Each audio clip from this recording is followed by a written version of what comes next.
Hi hello ಎಲ್ರಿಗೂ ನಮಸ್ಕಾರ. Welcome to ಕರಾವಳಿ ಸ್ವಾದ. ಇವತ್ತಿನ ವಿಡಿಯೋದಲ್ಲಿ ಗರ್ಗರಿಯಾದ ಚಕ್ಲಿನ ಮಾಡಿ ತೋರಿಸ್ತಾ ಇದ್ದೀನಿ. ಯಾವುದೇ ಹಬ್ಬಕ್ಕಾಗಲಿ ಅಥವಾ ಚಕ್ಲಿ ತಿನ್ನಬೇಕನ್ನಿಸ್ದಾಗ ಈ ರೀತಿ ದಿಢೀರಾಗಿ 10ರಿಂದ 15 ನಿಮಿಷದಲ್ಲಿ ಚಕ್ಲಿನ ಮಾಡ್ಕೋಬಹುದು. ಟೇಸ್ಟ್ ಅಂತೂ ಸೂಪರ್ ಆಗಿರುತ್ತೆ. ಬನ್ನಿ ಹೇಗೆ ಮಾಡೋದು ಅಂತ ನೋಡೋಣ. ಮೊದಲಿಗೆ ಸ್ಟೋವ್ ಮೇಲೆ ಒಂದು ಪ್ಯಾನ್ ಇಟ್ಟು ಅಕ್ಕಿ ಹಿಟ್ಟನ್ನು ಹಾಕೋತಾ ಇದ್ದೀನಿ. ನಾನಿಲ್ಲಿ 2 ಕಪ್ ಆಗುವಷ್ಟು ಅಕ್ಕಿ ಹಿಟ್ಟನ್ನು ಹಾಕ್ಕೊಂಡಿದ್ದೀನಿ. ಗ್ಯಾಸ್ನ ಲೋ ಫ್ಲೇಮಲ್ಲಿಟ್ಟು ಅಕ್ಕಿ ಹಿಟ್ಟನ್ನು ಸ್ವಲ್ಪ ಹುರ್ಕೋಬೇಕು. ಈ ರೀತಿ ಅಕ್ಕಿ ಹಿಟ್ಟನ್ನು ಸ್ವಲ್ಪ ಹುರ್ಕೊಂಡು ಮಾಡೋದ್ರಿಂದ ಚಕ್ಲಿ ತುಂಬಾ ಚೆನ್ನಾಗಿ ಬರುತ್ತೆ. ತುಂಬ ಹೊತ್ತೇನು ಹುರಿಯೋದು ಬೇಡ, ಸ್ವಲ್ಪ ಇದು ಬಿಸಿ ಆದರೆ ಸಾಕು. ನಾನಿಲ್ಲಿ 2ರಿಂದ 3 ನಿಮಿಷ ಅಕ್ಕಿ ಹಿಟ್ಟನ್ನು ಸ್ವಲ್ಪ ಬಿಸಿ ಮಾಡ್ಕೊಂಡಿದ್ದೀನಿ. ಅಕ್ಕಿ ಹಿಟ್ಟು ಕಲರ್ ಚೇಂಜ್ ಆಗಬಾರ್ದು, ಲೋ ಫ್ಲೇಮಲ್ಲಿ ಇಟ್ಕೊಂಡೇ ಹುರ್ಕೋಬೇಕು. ನೋಡಿ, ಈ ರೀತಿ ಸ್ವಲ್ಪ ಬಿಸಿ ಮಾಡಿಕೊಂಡು ಇದನ್ನು ಒಂದು ಅಗಲವಾದ ಪ್ಲೇಟ್ಗೆ ಅಥವಾ ಪಾತ್ರೆಗೆ ಹಾಕೊಳ್ಳಿ. ನಂತರ ಚಿಟಿಕೆ ಆಗುವಷ್ಟು ಇಂಗು, 2 ಚಮಚ ಆಗುವಷ್ಟು ಬಿಳಿ ಎಳ್ಳು, ಕರಿ ಎಳ್ಳು ಕೂಡ ಹಾಕೋಬಹುದು. ಹಾಗೆ 1/4 ಚಮಚ ಆಗುವಷ್ಟು ಓಂಕಾಳು, ಅರ್ಧ ಚಮಚ ಆಗುವಷ್ಟು ಜೀರಿಗೆ, ಖಾರಕ್ಕೆ 1 ಚಮಚ ಆಗುವಷ್ಟು ಚಿಲ್ಲಿ ಪೌಡರ್ ಹಾಕ್ಕೊಂಡಿದ್ದೀನಿ. ನಂತರ ರುಚಿಗೆ ತಕ್ಕಷ್ಟು ಉಪ್ಪು, 2 ಚಮಚ ಆಗುವಷ್ಟು ಬೆಣ್ಣೆ ಹಾಕೋತಾ ಇದ್ದೀನಿ. ಬೆಣ್ಣೆ ಬಿಸಿ ಮಾಡಿ ಕೂಡ ಹಾಕೋಬಹುದು. ಬೆಣ್ಣೆ ಬದಲು ತುಪ್ಪ, ಎಣ್ಣೆ ಕೂಡ ಯೂಸ್ ಮಾಡಬಹುದು. ನಂತರ ಒಂದು ಮಿಕ್ಸಿ ಜಾರ್ ತೊಗೊಂಡು 3/4 ಕಪ್ ಆಗುವಷ್ಟು ಹುರ್ಗಡ್ಲೆನ ಹಾಕೋತಾ ಇದ್ದೀನಿ. ನಂತರ ಹುರ್ಗಡ್ಲೆನ ನೋಡಿ ಈ ರೀತಿ ನೈಸಾಗಿ ಪೌಡರ್ ಮಾಡ್ಕೋಬೇಕು. ನುಣ್ಣಗೆ ಈ ರೀತಿ ಪೌಡರ್ ಮಾಡ್ಕೊಂಡಿದ್ದನ್ನು ಒಂದು ಜರಡಿಗೆ ಹಾಕೋತಾ ಇದ್ದೀನಿ. ಜರಡಿಗೆ ಹಾಕಿ ಸಾಣಿಸ್ಕೋಬೇಕು. ಚಿಕ್ಕ ಚಿಕ್ಕ ಪೀಸ್ ಏನಾದರೂ ಇದ್ದರೆ ಚಕ್ಲಿ ಮಾಡುವಾಗ ಕಟ್ಟಾಗೋ ಚಾನ್ಸಸ್ ಇರುತ್ತೆ. ನೋಡಿ, ಈ ರೀತಿ ಚೆನ್ನಾಗಿ ಸಾಣಿಸ್ಕೊಂಡು ಇದನ್ನು ಇವಾಗ ಕಲಿಸ್ಕೋಬೇಕು. 2 ಕಪ್ ಅಕ್ಕಿ ಹಿಟ್ಟಿಗೆ 3/4 ಕಪ್ ಆಗುವಷ್ಟು ಹುರ್ಗಡ್ಲೆ ಹಾಕ್ಕೊಂಡ್ರೆ ಚಕ್ಲಿ ತುಂಬಾ ಕ್ರಿಸ್ಪಿಯಾಗಿ ಸಾಫ್ಟಾಗಿ ಬರುತ್ತೆ. ನೋಡಿ, ಈ ರೀತಿ ಚೆನ್ನಾಗಿ ಮಿಕ್ಸ್ ಮಾಡ್ಕೊಳ್ಳಿ. ಬೆಣ್ಣೆ, ಖಾರ ಎಲ್ಲ ಹಿಟ್ಟಿನ ಜೊತೆ ಚೆನ್ನಾಗಿ ಮಿಕ್ಸ್ ಆಗಲಿ. ನೋಡಿ, ಈ ರೀತಿ ಮುಷ್ಟಿ ಕಡ್ದಾಗ ಇದು ಶೇಪ್ ಬರಬೇಕು. ಅಷ್ಟರ ತನಕ ಹಿಟ್ಟನ್ನು ಚೆನ್ನಾಗಿ ಮಿಕ್ಸ್ ಮಾಡ್ಕೊಳ್ಳಿ. ಚೆನ್ನಾಗಿ ಈ ರೀತಿ ಮಿಕ್ಸ್ ಮಾಡಿದ ಮೇಲೆ ಉಪ್ಪು, ಖಾರ ಏನಾದರೂ ಕಡಿಮೆ ಇದ್ದರೆ ಚೆಕ್ ಮಾಡ್ಕೊಂಡು ಸೇರಿಸ್ಕೋಬಹುದು.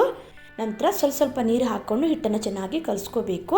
ಮೊದಲಿಗೆ ನಾನಿಲ್ಲಿ 1 ಕಪ್ ಆಗುವಷ್ಟು ನೀರು ತೊಗೊಂಡಿದ್ದೀನಿ. ನೋಡಿ, ಈ ರೀತಿ ಚುರ್ಚುರೇ ನೀರು ತೊಗೊಂಡು ಹಿಟ್ಟನ್ನು ಚೆನ್ನಾಗಿ ಕಲಿಸ್ಕೊಳ್ಳಿ. ನಾನಿಲ್ಲಿ ತಣ್ಣೀರಲ್ಲಿ ಹಿಟ್ಟನ್ನು ಕಲಿಸ್ಕೊತಾ ಇದ್ದೀನಿ. ಒಂದು ವೇಳೆ ನೀವು ಹಿಟ್ಟನ್ನು ಹುರ್ಕೊಂಡಿಲ್ಲ ಅಥವಾ ಬಿಸಿ ಮಾಡ್ಕೊಂಡಿಲ್ಲ ಅಂದರೆ ಬಿಸಿ ನೀರಲ್ಲಿ ಹಿಟ್ಟನ್ನು ಚೆನ್ನಾಗಿ ಕಲಿಸ್ಕೊಳ್ಳಿ. ತುಂಬ ಬಿಸಿ ಇರಬೇಕಂತಿಲ್ಲ, ಉಗುರು ಬೆಚ್ಚನೆ ಬಿಸಿ ಇದ್ದರೆ ಸಾಕಾಗತ್ತೆ. ನೋಡಿ, ಈ ರೀತಿ ಚುರ್ಚುರಿ ನೀರು ಹಾಕ್ಕೊಂಡು ಹಿಟ್ಟನ್ನು ಚೆನ್ನಾಗಿ ಕಲಿಸ್ಕೊಳ್ಳಿ. ಹಿಟ್ಟನ್ನು ತುಂಬ ತೆಳ್ಳಗೂ ಮಾಡ್ಕೊಳ್ಳಿಕ್ಕಿಲ್ಲ, ತುಂಬ ಗಟ್ಟಿನೂ ಮಾಡ್ಕೊಳ್ಳಿಕ್ಕಿಲ್ಲ. ನೋಡಿ, ಈ ರೀತಿ ಈ ಹದದಲ್ಲಿ ಹಿಟ್ಟನ್ನು ಕಲಿಸ್ಕೋಬೇಕು. ಹಿಟ್ಟು ಕಲಿಸ್ಕೊಂಡಾದ್ಮೇಲೆ 2ರಿಂದ 3 ನಿಮಿಷ ಚೆನ್ನಾಗಿ ನಾದ್ಕೊಳ್ಳಿ. ಹಿಟ್ಟು ಸಾಫ್ಟ್ ಆಗಬೇಕು. ಹಿಟ್ಟು ತೆಳ್ಳಗಾದರೆ ಮುಳ್ಳು ಶೇಪ್ ಸರಿಯಾಗಿ ಬರಲ್ಲ. ಹಾಗೆ ಹಿಟ್ಟು ಗಟ್ಟಿಯಾದರೂ ಕೂಡ ಚಕ್ಲಿ ಮಾಡುವಾಗ ತುಂಡಾಗ್ತಾ ಇರುತ್ತೆ. ಹಾಗಾಗಿ ಹಿಟ್ಟನ್ನು ಸರಿಯಾಗಿ ಕಲಿಸ್ಕೊಳ್ಳೋದು ತುಂಬಾ ಮುಖ್ಯ. ನೋಡಿ, ಈ ರೀತಿ ಇಷ್ಟು ಸಾಫ್ಟಾಗಿ ಹಿಟ್ಟನ್ನು ಕಲಿಸ್ಕೋಬೇಕು. ನೋಡಿ, ಈ ರೀತಿ ಹಿಟ್ಟನ್ನು ಕಲಿಸ್ಕೊಳ್ಳೋದ್ರಿಂದ ಚಕ್ಲಿ ತುಂಬಾ ಚೆನ್ನಾಗಿ ಪರ್ಫೆಕ್ಟಾಗಿ ಬರುತ್ತೆ. ನಾನು ತೊಗೊಂಡಿರೋ ಕ್ವಾಂಟಿಟಿಗೆ ನನಗಿಲ್ಲಿ 1/4 ಕಪ್ ಆಗುವಷ್ಟು ನೀರು ಯೂಸ್ ಆಗಿದೆ. ಹಿಟ್ಟು ಕಲಸಾದ್ಮೇಲೆ ಇದನ್ನು ಹೀಗೆ ಇಡಬೇಡಿ, ಒಂದು ಕಾಟನ್ ಬಟ್ಟೆನ ಹಾಕಿ ಸುತ್ತಿಡಿ, ಗಾಳಿಗೆ ಗಟ್ಟಿ ಆಗಲ್ಲ. ನಂತರ ಚಕ್ಲಿ ಹೇಗೆ ಮಾಡೋದಂತ ನೋಡೋಣ. ನಾನಿಲ್ಲಿ ಸ್ಟಾರ್ ಪ್ಲೇಟ್ನ ತೊಗೊಂಡಿದ್ದೀನಿ. ಸ್ವಲ್ಪ ಎಣ್ಣೆನ ಹಚ್ಕೋತಾ ಇದ್ದೀನಿ. ಎಣ್ಣೆ ಹಚ್ಕೊಳ್ಳೋದ್ರಿಂದ ಹಿಟ್ಟು ಒಳಗಡೆ ಅಂಟ್ಕೊಳ್ಳಲ್ಲ, ಈಸಿಯಾಗಿ ಬರುತ್ತೆ. ನೋಡಿ, ಈ ರೀತಿ ಎಣ್ಣೆನ ಹಚ್ಕೊಂಡು ನಂತರ ಇದಕ್ಕೆ ಹಿಟ್ಟನ್ನು ಹಾಕ್ಕೋಬೇಕು. ಸ್ವಲ್ಪ ಹಿಟ್ಟು ತೊಗೊಂಡು ನೋಡಿ, ಈ ರೀತಿ ಸಿಲಿಂಡರ್ ಶೇಪಲ್ಲಿ ಮಾಡಿ ಚಕ್ಲಿ ಅಚ್ಚಿಗೆ ಹಿಟ್ಟನ್ನು ತುಂಬಿದ್ರೆ ಆಯಿತು. ಚಕ್ಲಿ ಅಚ್ಚಿಗೆ ಎಷ್ಟು ಹಿಟ್ಟು ಹಿಡಿಯುತ್ತೋ ಅಷ್ಟು ಹಿಟ್ಟನ್ನು ಹಾಕಿ ಕ್ಲೋಸ್ ಮಾಡ್ಕೋಬೇಕು. ನೋಡಿ, ಈ ರೀತಿ ಹಿಟ್ಟನ್ನು ಹಾಕಿ ಸ್ವಲ್ಪ ಈ ರೀತಿ ಪ್ರೆಸ್ ಮಾಡ್ಕೊಳ್ಳಿ. ಹಿಟ್ಟು ಹಾಕಿದ ಮೇಲೆ ನೋಡಿ, ಈ ರೀತಿ ಮೋಲ್ಡನ್ನು ಕ್ಲೋಸ್ ಮಾಡಿಕೊಂಡ್ರೆ ಆಯಿತು. ಚಕ್ಲಿ ಅಚ್ಚಿಗೆ ಹಿಟ್ಟನ್ನು ತುಂಬಿದ ಮೇಲೆ ಈ ಉಳಿದ ಹಿಟ್ಟಿಗೆ ಇದೇ ರೀತಿ ಬಟ್ಟೆನ ಮುಚ್ಚಿಡಿ, ಗಾಳಿಗೆ ಗಟ್ಟಿ ಆಗಲ್ಲ. ನಂತರ ಚಕ್ಲಿ ಹೇಗೆ ಮಾಡೋದಂತ ನೋಡೋಣ.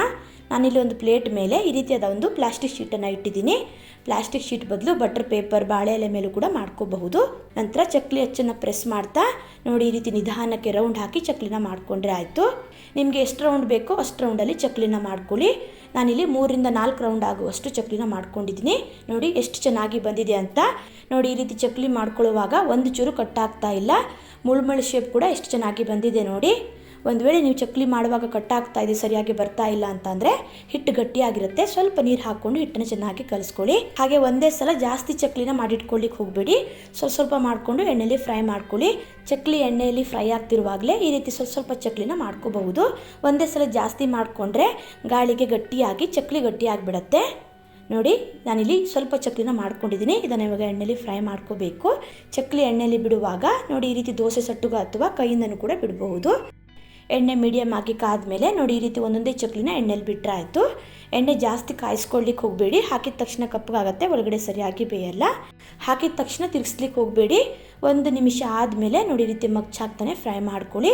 ನೋಡಿ ಈ ರೀತಿ ಚೆನ್ನಾಗಿ ತಿರ್ಗಿಸ್ತಾ ಮಗ್ಚಾಕಿ ಫ್ರೈ ಮಾಡ್ಕೊಳ್ಳಿ. ಎಲ್ಲ ಕಡೆ ಚೆನ್ನಾಗಿ ಫ್ರೈ ಆಗುತ್ತೆ. ಹಾಗೆ ಒಂದೇ ಕಲರಲ್ಲಿ ಇರುತ್ತೆ. ಚಕ್ಲಿನ ತುಂಬ ಫ್ರೈ ಮಾಡ್ಕೊಳ್ಳಿಕ್ಕೆ ಹೋಗಬೇಡಿ. ಜಾಸ್ತಿ ಫ್ರೈ ಮಾಡಿಕೊಂಡ್ರೆ ಚಕ್ಲಿ ಗಟ್ಟಿಯಾಗಿಬಿಡುತ್ತೆ. ಬಬಲ್ಸ್ ಎಲ್ಲ ಸ್ವಲ್ಪ ಕಡಿಮೆ ಆಗೋ ತನಕ ಫ್ರೈ ಮಾಡ್ಕೋಬೇಕು. ನೋಡಿ ಈ ರೀತಿ ಬಬಲ್ಸ್ ಎಲ್ಲ ಸ್ವಲ್ಪ ಕಡಿಮೆ ಆಗಿ ಕ್ರಿಸ್ಪಿಯಾಗಿ ಹೊಂಬಣ್ಣ ಬರೋ ತನಕ ಫ್ರೈ ಮಾಡಿಕೊಂಡ್ರೆ ಸಾಕು. ನೋಡಿ ಇದು ರೆಡಿ ಆಗಿದೆ. ಎಣ್ಣೆಯಿಂದ ತೆಕ್ಕೋತಾ ಇದ್ದೀನಿ. ನೋಡಿ ಚಕ್ಲಿ ಎಷ್ಟು ಚೆನ್ನಾಗಿ ಬಂದಿದೆ ಅಂತ. ಈ ರೀತಿ ತುಂಬಾ ಈಸಿಯಾಗಿ 10 ರಿಂದ 15 ನಿಮಿಷದಲ್ಲಿ ಗರ್ಗರಿಯಾದ ಚಕ್ಲಿನ ಮಾಡ್ಕೋಬಹುದು. ನೋಡಿ ಗರ್ಗರಿಯಾದ ಚಕ್ಲಿ ರೆಡಿಯಾಗಿದೆ. ಎಷ್ಟು ಕ್ರಿಸ್ಪಿಯಾಗಿ ಬಂದಿದೆ ನೋಡಿ. ಚೆನ್ನಾಗಿ ತಣದ ಮೇಲೆ ಒಂದು ಏರ್ಟೈಟ್ ಬಾಕ್ಸಲ್ಲಿ ಹಾಕಿ ಸ್ಟೋರ್ ಮಾಡಿ ಇಟ್ಕೊಂಡ್ರೆ ತಿಂಗಳವರೆಗಿಟ್ಟು ತಿನ್ಬಹುದು. ಚಕ್ಲಿ ಹೇಗೆ ಮಾಡೋದಂತ ನೋಡಿದ್ರಲ್ವಾ. ನೆಕ್ಸ್ಟ್ ಇವಾಗ ತುಂಬಾ ಸುಲಭದಲ್ಲಿ ಗರ್ಗರಿಯಾದ ನಿಪ್ಪಟ್ಟನ್ನು ಹೇಗೆ ಮಾಡೋದು ಅಂತ ತೋರಿಸ್ಕೊಡ್ತಾ ಇದ್ದೀನಿ. ಬನ್ನಿ ಮಾಡುವ ವಿಧಾನ ನೋಡೋಣ. ಮೊದಲಿಗೆ ಒಂದು ಮಿಕ್ಸಿ ಜಾರಿಗೆ 1/4 ಕಪ್ ಆಗುವಷ್ಟು ಹುರಿದಿರೋ ಕಡಲೆ ಬೀಜ ಅಥವಾ ಶೇಂಗಾನ ಹಾಕೋತಾ ಇದ್ದೀನಿ. ಸಿಪ್ಪೆ ತೆಗೆದು ಹಾಕ್ಕೊಂಡಿದ್ದೀನಿ. ಕಡಲೆ ಬೀಜನ ಹುರ್ಕೊಳ್ಳದೆ ಹಾಗೇನೂ ಕೂಡ ಹಾಕೋಬಹುದು. ಆಮೇಲೆ ಎಣ್ಣೆಲಿ ಫ್ರೈ ಆಗುತ್ತೆ. ನಂತರ ಅದೇ ಕಪ್ಪಿನ ಅಳತೆಯಲ್ಲೇ 1/4 ಕಪ್ ಆಗುವಷ್ಟು ಪುಟಾಣಿ ಕಾಳು ಅಂದರೆ ಹುರ್ಗಡ್ಡೆನ ಹಾಕೋತಾ ಇದ್ದೀನಿ. ಇದೆರಡನ್ನು ಸ್ವಲ್ಪ ತರ್ತರಿಯಾಗಿ ಪುಡಿ ಮಾಡ್ಕೋಬೇಕು. ಪಲ್ಸ್ ಮೋಡಲ್ಲಿ 2 ರೌಂಡ್ ಹಾಕಿದರೆ ಸಾಕು. ತುಂಬ ನುಣ್ಣಗೆ ಪೌಡರ್ ಮಾಡ್ಕೊಳ್ಳಿಕ್ಕೆ ಹೋಗಬೇಡಿ. ಕಡಲೆ ಬೀಜ ಮತ್ತು ಪುಟಾಣಿ ಕಾಳೆಲ್ಲ ಸ್ವಲ್ಪ ಹಾಗೆ ಇರಬೇಕು. ತಿನ್ನಲಿಕ್ಕೆ ಚೆನ್ನಾಗಾಗತ್ತೆ. ನೋಡಿ ಈ ರೀತಿ ಪುಡಿ ಮಾಡಿಕೊಂಡು ಇದನ್ನು ಒಂದು ಮಿಕ್ಸಿಂಗ್ ಬೌಲ್ಗೆ ಹಾಕೋತಾ ಇದ್ದೀನಿ. ನೆಕ್ಸ್ಟ್ ನಾನಿಲ್ಲಿ 1 ಕಪ್ ಆಗುವಷ್ಟು ಅಕ್ಕಿ ಹಿಟ್ಟು ಹಾಕೋತಾ ಇದ್ದೀನಿ. ಹಾಗೆ 2 ಚಮಚ ಆಗುವಷ್ಟು ಬಿಳಿ ಎಳ್ಳು, ಅರ್ಧ ಚಮಚ ಆಗುವಷ್ಟು ಜೀರಿಗೆ, ಖಾರಕ್ಕೆ 1 ಚಮಚ ಆಗುವಷ್ಟು ಚಿಲ್ಲಿ ಪೌಡರ್, ಹಾಗೆ ಸ್ವಲ್ಪ ಹಿಂಗೆ ಹಾಕೋತಾ ಇದ್ದೀನಿ. ಖಾರ ಜಾಸ್ತಿ ಬೇಕಾದರೆ ಚಿಲ್ಲಿ ಪೌಡ್ರ್ ಕ್ವಾಂಟಿಟಿನ ಜಾಸ್ತಿ ಹಾಕೋಬಹುದು.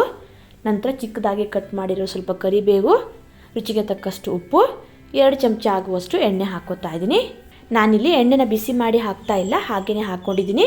ಬಿಸಿ ಮಾಡಿ ಕೂಡ ಹಾಕೋಬಹುದು. ಚೆನ್ನಾಗಿ ಇದನ್ನು ಮಿಕ್ಸ್ ಮಾಡ್ಕೊಳ್ಳಿ. ಚೆನ್ನಾಗಿ ಈ ರೀತಿ ಮಿಕ್ಸ್ ಮಾಡಿಕೊಂಡು ಉಪ್ಪು ಖಾರ ಏನಾದರೂ ಕಡಿಮೆ ಇದ್ದರೆ ಸೇರಿಸ್ಕೋಬಹುದು. ನೋಡಿ ಈ ರೀತಿ ಚೆನ್ನಾಗಿ ಮಿಕ್ಸ್ ಮಾಡ್ಕೊಂಡ್ಮೇಲೆ ನಂತರ ಇದಕ್ಕೆ ಸ್ವಲ್ಪ ನೀರು ಹಾಕ್ಕೊಂಡು ಹಿಟ್ಟನ್ನು ಕಲಿಸ್ಕೋಬೇಕು. ಒಂದೇ ಸಲ ಜಾಸ್ತಿ ನೀರು ಹಾಕ್ಕೊಂಡು ಕಲಿಸ್ಕೊಳ್ಳಿಕ್ಕೆ ಹೋಗಬೇಡಿ. ಚೂರೇ ನೀರು ಹಾಕ್ಕೊಂಡು ಚಪಾತಿ ಹಿಟ್ಟಿನ ಹದಕ್ಕಿಂತ ಸ್ವಲ್ಪ ಗಟ್ಟಿಯಾಗಿ ಕಲಿಸ್ಕೊಳ್ಳಿ.